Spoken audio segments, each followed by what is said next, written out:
Quais os principais sinais da ansiedade infantil? A ansiedade manifesta-se de diversas formas. É um sentimento que todos nós temos, que é saudável para nós, ela nos impulsiona, ela nos faz buscar coisas novas, ela nos faz levantar para fazer atividades todos os dias, para trabalhar. E para a criança, ajuda a criança a ser curiosa, a criança a ir atrás das coisas e impulsiona. A ansiedade não é um sentimento ruim, desde que controlado, que bem administrado, que entendido pela criança, que ela não tenha prejuízos, que nenhum de nós tenhamos prejuízos.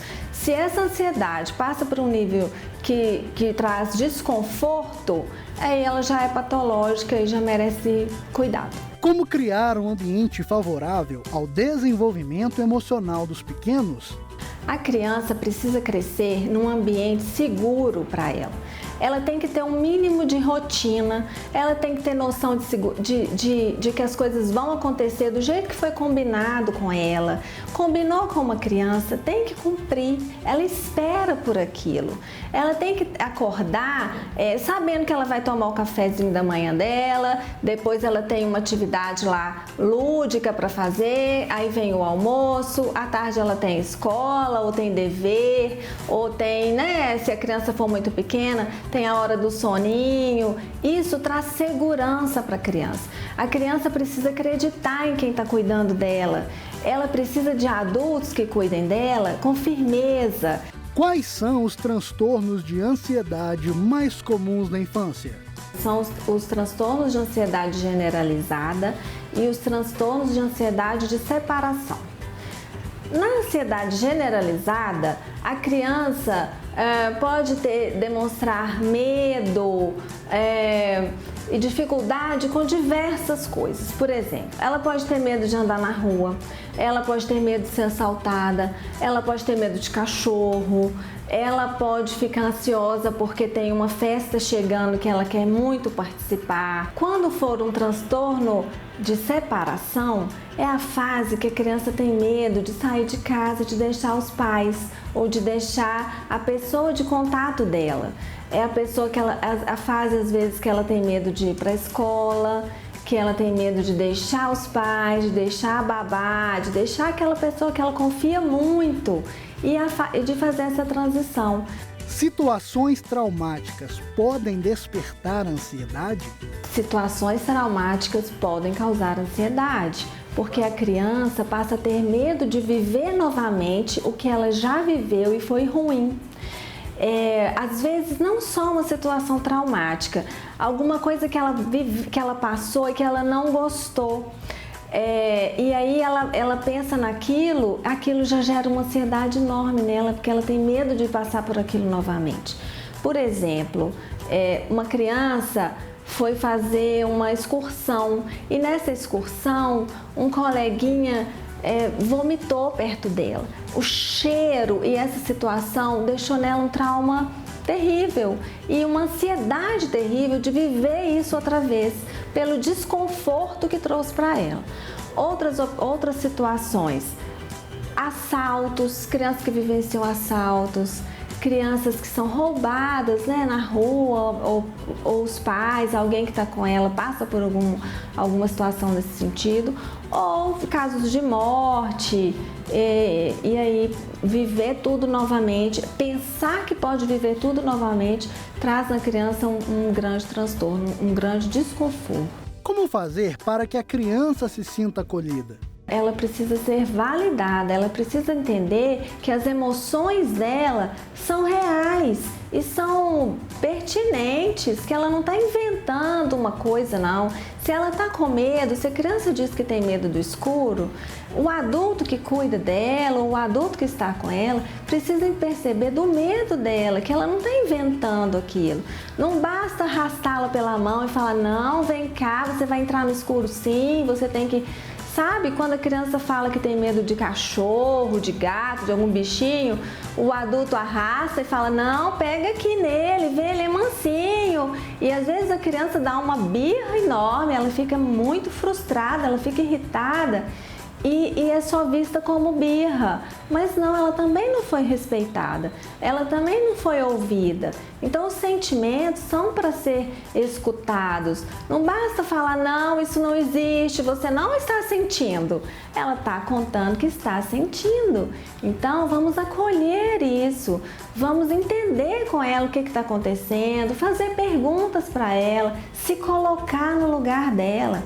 Às vezes, nós adultos esquecemos do tamanho que tem uma criança e do nível de raciocínio dela, que é diferente do nosso. Isso é acolher. Como diferenciar a ansiedade de sintomas típicos dessa fase da vida?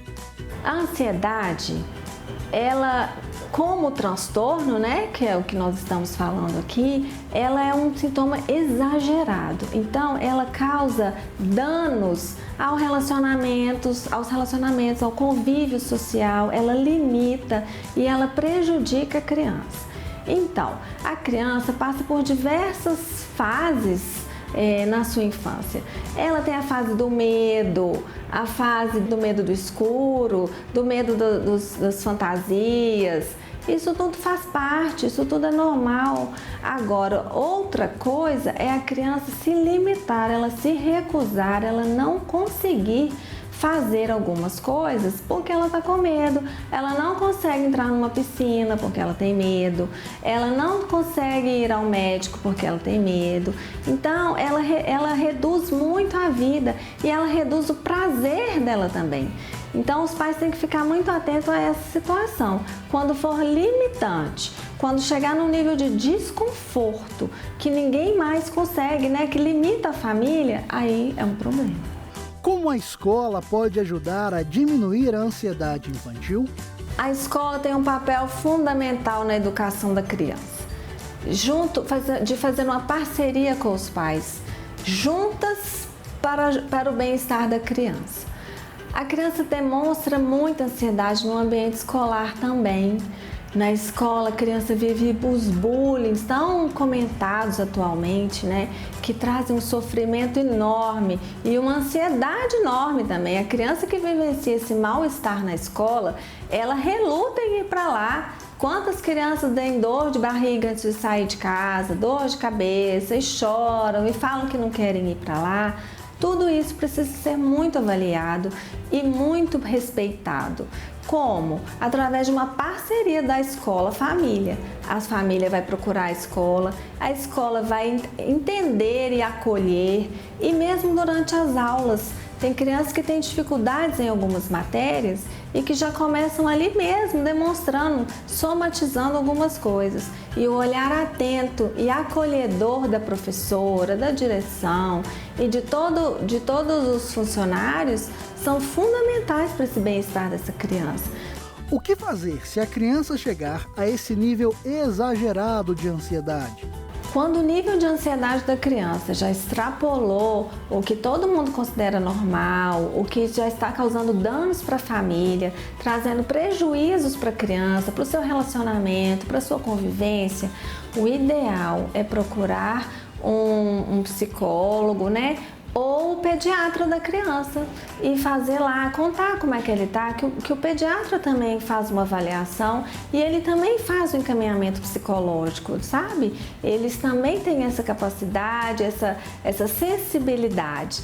E também procurar trazer para a criança um ambiente agradável, observar o que está acontecendo com ela. De repente ela pode ter momentos de mais prazer, uma leitura junto com a família, ou um passeio na praça, levar a criança para praticar um esporte. Recém-nascidos podem apresentar ansiedade? Recém-nascidos não apresentam ansiedade. Recém-nascidos ainda não têm noção de sentimento. Recém-nascido tem prazer e desprazer. É isso que eles sentem.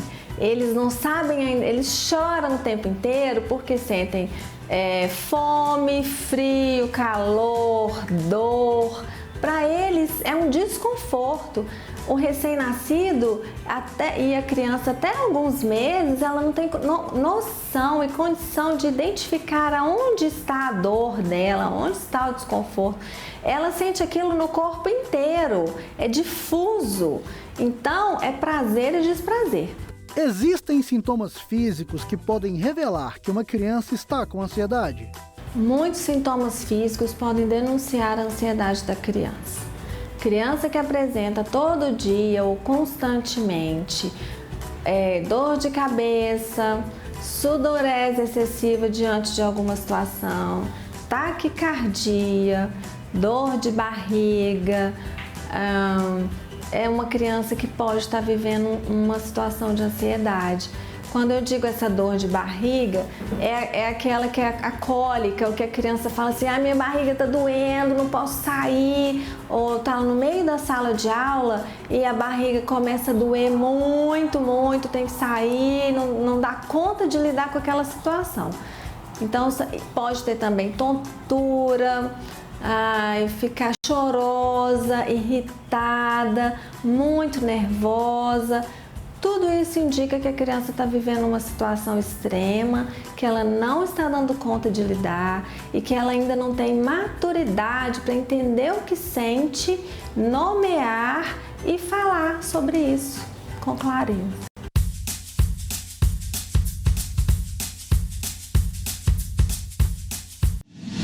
Para receber todas as novidades do canal, inscreva-se e, se curtir o vídeo, clique em gostei.